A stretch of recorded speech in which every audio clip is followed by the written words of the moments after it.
সালাম হাজার সালাম।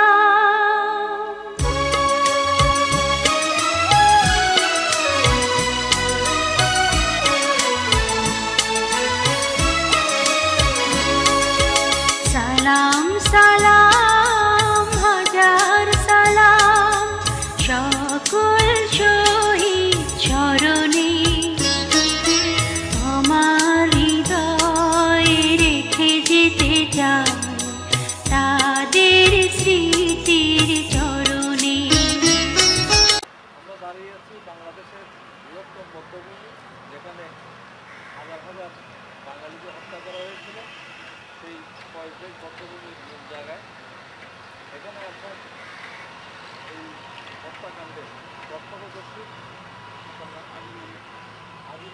মোহাম্মদ গোসান ভুইয়া, মুজিবুল আলম, রাজি আমিনুল ইসলাম, গাজী তাহিরুদ্দিন, মোহাম্মদ রাহুল হোসেন সুজা, মোহাম্মদ সাখাওয়াত হোসেন। আমার নাম হাজির মোহাম্মদ ফোকরান ভুইয়া।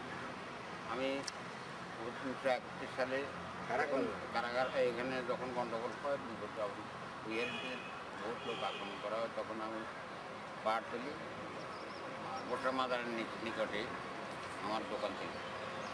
ওখান থেকে ওখান থেকে কয়েকজন বিহারি আমাকে পাহাড়ের অপোজিট পাশে 3-4টা গাড়ি তারা রাখি। ওখান থেকে আমি বাইক আসার পর ওখানে যাইতে হবে এবং ওখানে যাই স্টেটমেন্ট দিতে হবে। আমি তখন তাদেরকে বললাম যে আমি ওখানেই যাই, আমি সন্ধ্যার সময় আমি ঘরে দিয়েছিলাম। তোমরা তো বলো আমার ওখানে যাওয়ার জন্য, এখন কী করবো? তারপর তারা বাঙালি ছিল না, ওরা সবাই বিহারি। তারপর আমি ওখান থেকে আসি, দেখলাম যে ঠিকই 4-5-3-4টা লোক কাপড়ের নিচে ঢাকা অবস্থা আছে, কিন্তু মানুষ নাকি গাছপালা, তাও আমি পুরো অনুভব করতে পারি। এরপর আমার একটু ওরা বললো যে আপনি ওয়ারলেস কলোনির ওখানেই পুলিশ এবং অন্যান্য লোক গেছে, আর্মি আছে, ওখানে দেখতে হবে। ওখানে যাওয়ার সময় যখন কালভার্ট বরাবর আমি হাঁটি, আমাকে তারা বললো যে আপনার সাথে থাকুক বা না থাকুক, তোমাদের কী প্রয়োজন। এরপরে তারা আমার মাঝখানে মোটামুটি কিছু টাকা পয়সা নিয়ে গেছে এবং কাপড় তারা প্রায় বহু লোক ওখান থেকে দেখলাম। আসার সময় শুধু বহু লোক, প্রায় 1-1.5 লোক বিহারি রোডে আশপাশে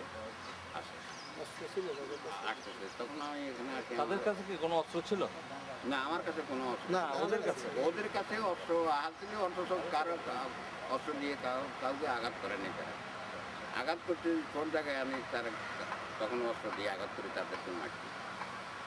তারপর আমি ওখান থেকে আসি, মারপিট করতে করতে তখন আমার প্রথম 2 হাতে ধরা ছিল, পরে একটা ছেলে আমাকে হাত ছাড়িয়ে একটা বাম হাত ছাড়িয়ে দেওয়ার পরে দিয়ে আমি ওদেরকে আমারও মারতেছে প্রায় 1 লোক, আমিও তাদেরকে মারতেছি। আমার মারা হয়েছে না দেখার মতো, ওটাকে চোখ ছাড়িয়ে মারি। এরপরে হঠাৎ একটা ছেলে আমাকে বক্সিং দেওয়ার জন্য আসার সাথে সাথে আমার ডাইন হাত তখন ধরা অবস্থা আছে। ডাইন হাত ধরা অবস্থা থাকাতে হাতটা পাকড়ায় সামনে আনছে, হাতের উপরে বক্সিংটা পড়ে যাওয়াতে আমার ছাড়ে দেওয়ার। ওখান থেকে আপনাকে কোথায় আনছে? স্পট দেখাচ্ছে, এই জায়গায় কালভার্ট, এই যেখানে কালভার্ট আছে। হ্যাঁ, তারপর আমি ওখান থেকে কালভার্টে আনার পরে আপনাকে যে ওরা মারতে চেয়েছিল? মারতে খুবই ভয়ানকভাবে মারা হলো। ওখান থেকে আপনি জাম্প করছেন? ওখান থেকে আমি ছুটি জাম্প করছি পানিতে পড়েই একবার তার পশ্চিম পাড়ে যেখানে লাখগুলো কাটা হয়েছে, তার পশ্চিম পাড়ে আমরা একটা পাহাড়ের উপর উঠি।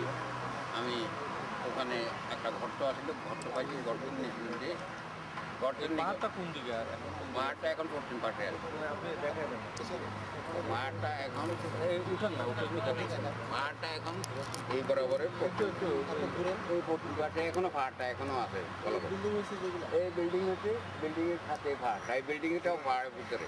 পাহাড়ের ভিতরে? মানে আপনি ওখানে ছিলেন? আমি ওখানে ছিলাম, পাহাড়ে লুকানো অবস্থা। ওখান থেকে এই যেখানে বর্তমানে বিল্ডিংটা অবস্থা আছে, বিল্ডিংটা এই মাথার পাশে আমি এই ভূখণ্ডের ওয়ালের সাথে আমি এতটুকু ঘুরে গেছি। ওখান থেকে এই কালভার্ট দিয়ে এসে আপনি বিল্ডিং এর ওখানে একটা গর্তে আশ্রয় নিয়ে গর্তে আশ্রয় নিয়েছি, আশ্রয় নিয়ে একটা পেয়ারা গাছ ধরে আমি শুয়েছিলাম। আচ্ছা তখন আমাকে কয়েকটা ছেলে লামসো পানিতে আমি ওই পাড়ে গেছে, যাওয়ার পরে যে আমার খোঁজ করছে, খোঁজ করি পাইনি, ও অগর জঙ্গলের তলে শুয়ে আছে। ওর থাকার পরে দিয়ে আবার পুনরায় তারা আমার লামি চলে ও হরজিৎ পাড় থেকে ওটা রোডের উপর থেকে বলছে যে ভাড়া আগুন লাগাই দেওয়ার জন্য, তারা ভাড়া আগুন লাগাইতে পারে নাই, কেননা কুয়াটা ভিজা ছিল। এরপরে দিয়ে আমি ওখানে প্রায় 1 ঘন্টা, আধা ঘন্টা, 1 ঘন্টার মতো শোয়া অবস্থা ছিল। কিছুক্ষণ পরে মানুষের মুখে শুনতে লা ইলাহা ইল্লাল্লাহু মুহাম্মাদুর রাসূলুল্লাহ, মারে বাবারে, এই 3টে আওয়াজ আমি আমার কানে। ওখানে ও পাহাড়ের উপরে থাকি। এরপর এর জন্য চিৎকার সহ্য করতে না পারি, পরবর্তী টাইমে আমি ইয়ে করছি, এই জঙ্গলগুলি কাটি দাঁতে কাটি, হাতে ছিঁড়ি, একরকম সিদ্ধি করছি। সিদ্ধি করার পরে দিয়ে সিদ্ধির মুখ দিকে দিয়ে লক্ষ্য করে দেখি যে উপরে মানুষের ধরতেছে, কাটতেছে, এবং এই দিক থেকে পূর্ব দিক থেকেও লোক বেশিরভাগ আনা হচ্ছে, পশ্চিম দিক থেকেও 5জন 7জন, মানে পাঞ্জাবল্যান্ড থেকে আনা হচ্ছে এই ওয়ারলেস করে এই দিক থেকে আনা হয়েছে। কোন জায়গায় আনা যায়? এই লিগের এই যে জলাটা আছে, জলাটার উপর পাড়ে, জলাশয় পূর্ব পাড়ে। হ্যাঁ পূর্ব পাড়ে। জলাশয়টা তো এখনো আছে। জলাশয়টা এখন পুরোপুরি নাই, অথচ এখন নর্দমান নাই কোনো গেলে। জলাশয়ের উপরে হ্যাঁ, এখন বর্তমান যে ইয়েটা আছে, শহীদ মিনারটা আছে, পিছনে এখন বর্তমানে যে মিনারটা আছে, ওই মিনারটা জলাশয়ের পুরোপুরি উপরে, এই মিনারটা পুরো জলাশয়ের উপরে। কিন্তু যে মানুষ কাটা হয়েছে এবং ফালানো হয়েছে, ওর কাছে কোনো কিছুই এখনো হয়নি। পরে আপনি ওখান থেকে এই জলাশয়ে মানুষের কাটতে দেখছেন না? কাটতে দেখছি। আমরা যে জায়গায় দাঁড়িয়ে আছি সেটা তখন এইখানেও লোকারণ্য ছিল বিহারি বিহারি এবং বাঙালি বিলকুলই, যারা কাটি ফেলেছে তারা আসলে আর অন্য কোনো লোক বাঙালি বলতে দেখিনি। এবং কালো ধরনের একটা লোক আছে, এইরা কোন জায়গার এটা জানি না, এরাও কয়েকটা, এবং ধাপে ধাপে প্রথমে একজনে 10-12 জনে কাটতো, দ্বিতীয়বার আসি আবার এক ধরনের ছুরি দিয়ে, বড় ডেকার দিয়ে এই ধরনের মারতো, এখান দিয়ে মারি এইভাবে। আমি সকাল থেকে বিকাল 5:30 পর্যন্ত, এই 5টা পর্যন্ত ওখানে। এর মধ্যে আমার অনুমানিক নিজে, আমি তো আর মনে নেই, অনুমানিক 3 থেকে 4,000 লোক এর ভিতরে কাটা হয়েছে। হ্যাঁ, আমার কেডি গর্ত আছিল, বিরাট গর্ত আছিল, গর্তের মধ্যে ভালাই দিত। হ্যাঁ, খুব উত্তর ভাষা দিয়ে যে টিলা জাতীয় জায়গাটা আসলে, টিলা জাতীয় জায়গাটা উত্তর পাশে নিচে গর্ত করতে পারে। না না, বিল্ডিং এখন বর্তমানে যে জায়গা আছে ওটা হচ্ছে পাহাড়, তারও হুবে আসি ওখানে এখন বর্তমানে একটা বার শোনা আছে, কিন্তু এই বারযাত্রা আরো এদিকে আছে। ওই যে বারযাত্রা এই যে যেটা দেখা যায় পড়ে আছে যেগুলো, বারযাত্রা নেই, চল না আমরা যাইতে। না বারদার আগে ছিল এখানে, এখন বর্তমানে আরো পশ্চিমে চলে গেছে। ঘটনা হচ্ছে প্রথম যে লাশগুলি ভরট হয়ে গেছে কিনা, লোকগুলি কাটতে যখন ভরট হয়েছে কি, তারপরে লাশগুলি বাইরে পড়ছে। তাও আমি দেখছি, কারণ যখন আমি এখানে সম্পূর্ণ ইয়ে করি, আমি যখন ইয়েতে যাই রওনা করছি, যখন রেলওয়ে 4:30 সিটি পড়ছে, এসে আমার অনুমান হয়ে যে এখন 4:30 বাজে। তখন আমি 4:30 বাজে অনুমান করি, আমি বলে এখন তো আর এখানে থাকি আমার নিরাবস্থা নেই। এরপরের দিন আমি সোজা উত্তর দিকে তখন পুরো পাহাড়ে ছিল, কোনো বাড়ি ঘর দুয়ার কোনো কিছুই ছিল না।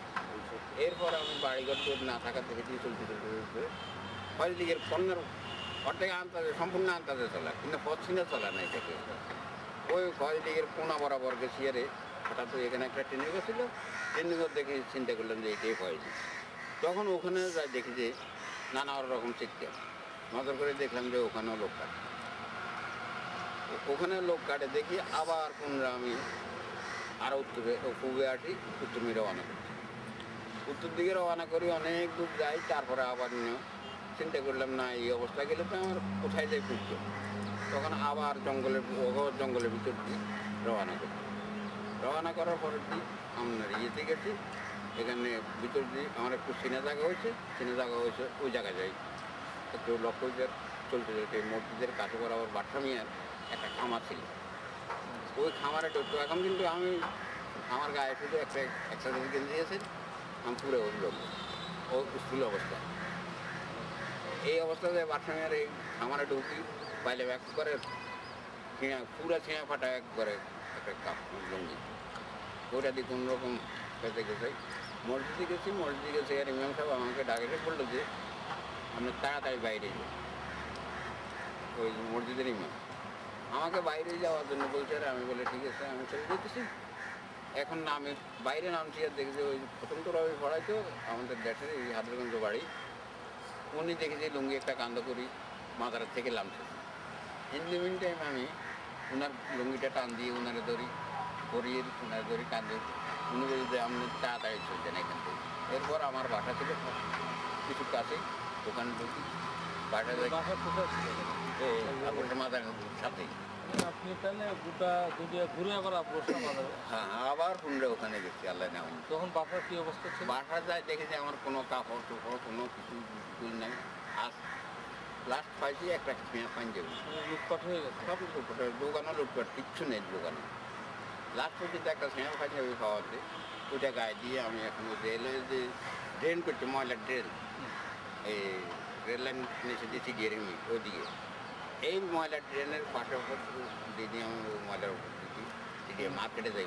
সবাই করেন এখানে ছুটিয়ে না? হ্যাঁ হ্যাঁ হ্যাঁ, সে এখানে যে উঠছি আর ওখানে আমার এই এক মাজন ছিল, ওর বাড়ি হচ্ছে ফেনি।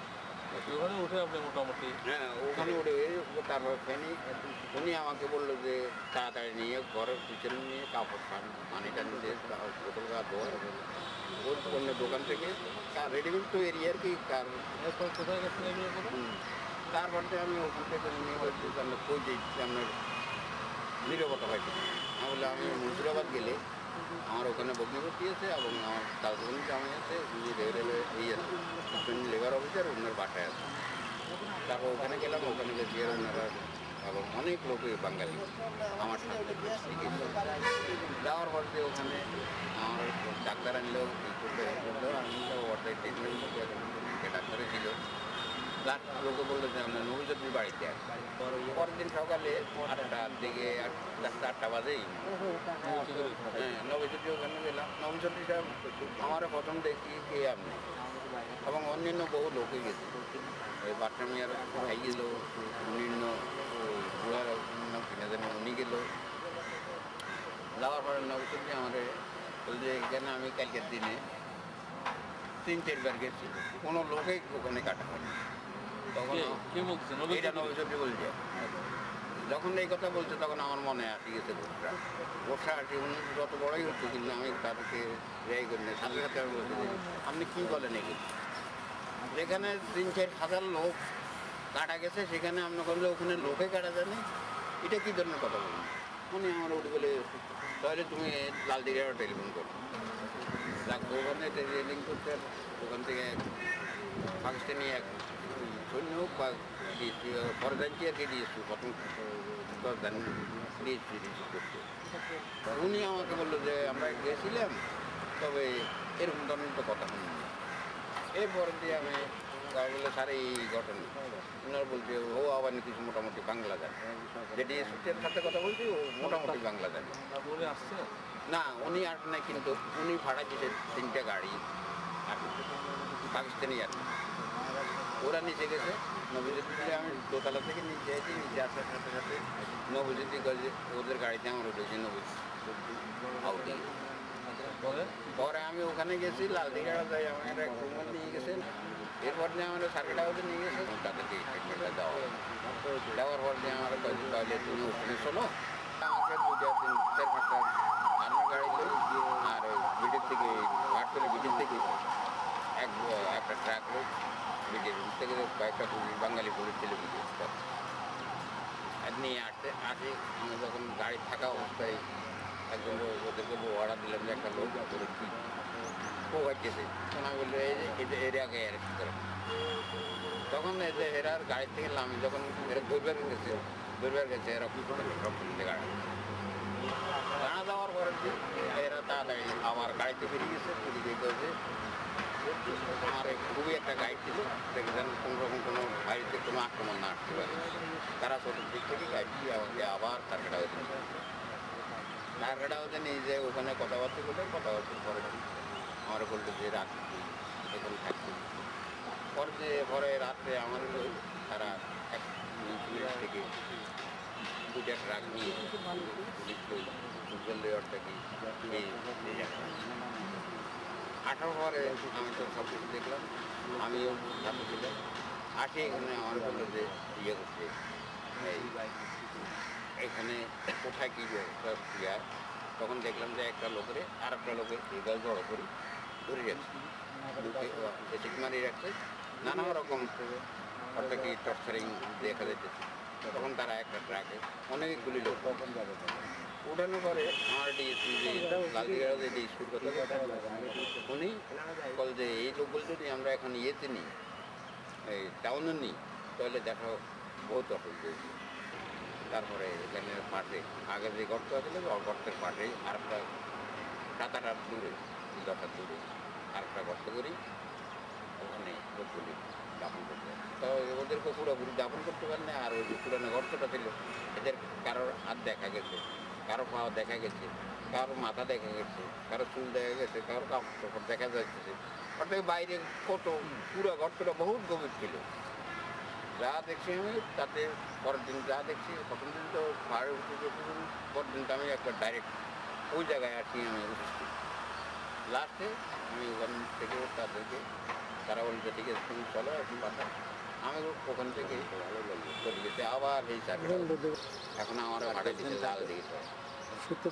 লাল দিঘির ভাড়ার থেকে ওগুলার সাথে কথাবার্তা কই আমি মুন্সিরাবাদ আবার বন্দিবাড়ি বাটা ওখানে যাই। ওখান থেকে কথাবার্তা কই পরের দিন সকালে আবার আমাকে নিয়ে এই জায়গায় আসি।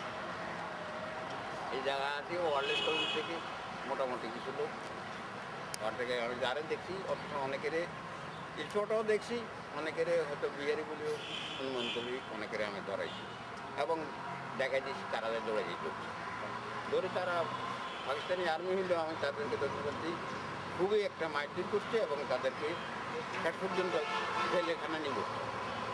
লাস্টে 4 দিন পরে আমি দেখলাম যে আমার নিরাপত্তা পরের দিন আবার এই দিন গেলে প্রথম দিন বড়লেস থেকে অ্যারেস্ট করলো, পরের দিন স্পেনে এখানে গেলাম, বেড়াই লই গেলাম প্রায় স্পেনের পিছিয়ে উত্তর সাইডে একবার আপনার ইয়ে করতে লোক কাটতে এরা চিৎকার নিয়ে এখানে যাই পাকিস্তানে আমি যাই 4-5টা ছেলে ধরে নিয়ে গেছি পিছনে আনি এরা আমারও দেখাল করে যে এখানে কে কে আছে শুধু। কারণ আমি যাদেরকে সামনে পাইছি প্রায় লোকেই চিনে, অর্থাৎ কি এখানে যতটুকু অনুভব করছি তো সবাই বিহারি। তখন স্পেনতে বিহারির সঙ্গে মেলে চালাইছে বিহারি, কোনো বাঙালি ছিল না।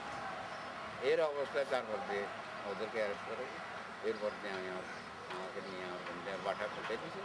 পৌঁছাই দেওয়ার পর দিয়ে আমি ওখানে রইলাম। থাকার পর 3 দিন পর 4 দিনে আমাকে ডিএসপি লাস্ট একবার ফেনি পৌঁছে দিয়ে একটা কার্ড দিচ্ছি। আমার পরেও আমি আসছি তাদের এই সামনে 17 তারিখে 18 16 তারিখে আমি আবার এই জায়গায় আসি। তখন এখানে দেখলাম যে সব কিছু দেখলাম আপনার এখানে আসি দেখলাম যে লোকও কাটছে, তারপরে এই অবস্থা আছে ওখানে আমি সব জায়গায় ইনশাল্লাহ একটা আমি এত স্মরণীয় জিনিস। আর এরপরের দিক কাটছে এই গেলামের সামনে যে মসজিদের পাশে ওই যে ট্রেন থামের লোক কাটতে গেছি, এই ট্রেন থামের না লোকগুলি বেশিরভাগ শিশুগুলি শিশুর সংখ্যা বেশি। আর এখানেও অনেক মায়ের কোলের মধ্যে রোগের শিশু তাদেরকেও কাটছে, তাও আমি নিজে সরাসরি দেখছি। এরপরে দিয়ে আমি এখানেও নিচু দেখলাম, দেখার পর দিয়ে এখানেও এলাম, এখানেও দেখলাম ওই ইয়েতে ভাজিলিগেরও যেখানে আমি করছি যে পাহাড় হয়ে যাওয়ার সময় দেখছি প্রায় সব জায়গাতে এরকম অর্থাৎ প্রায় জায়গায় অর্থাৎ তারা বাঙালি না মানে লাগু থাকে বস অর্থাৎ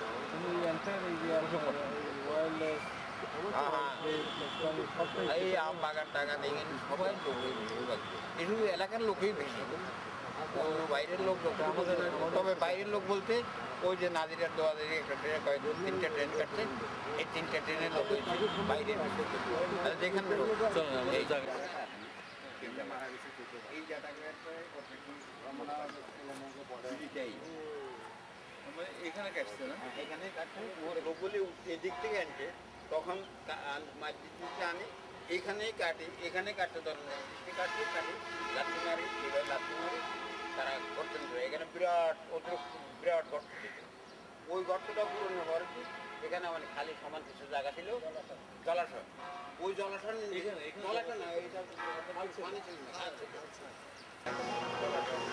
তারপরে ওই যে ওয়ালটা আছে না ওয়ালটা থেকে এই ওইদিকে পাহাড় আমি এই জলাশয় দিয়ে থেকে সেই পাহাড়ের উপরে এই বর্তমানে 3 তলা যে ইয়েটা আছে 7টা ঠিক দোতলা এই সাগরে আর এইখান থেকে লোকটা আনতো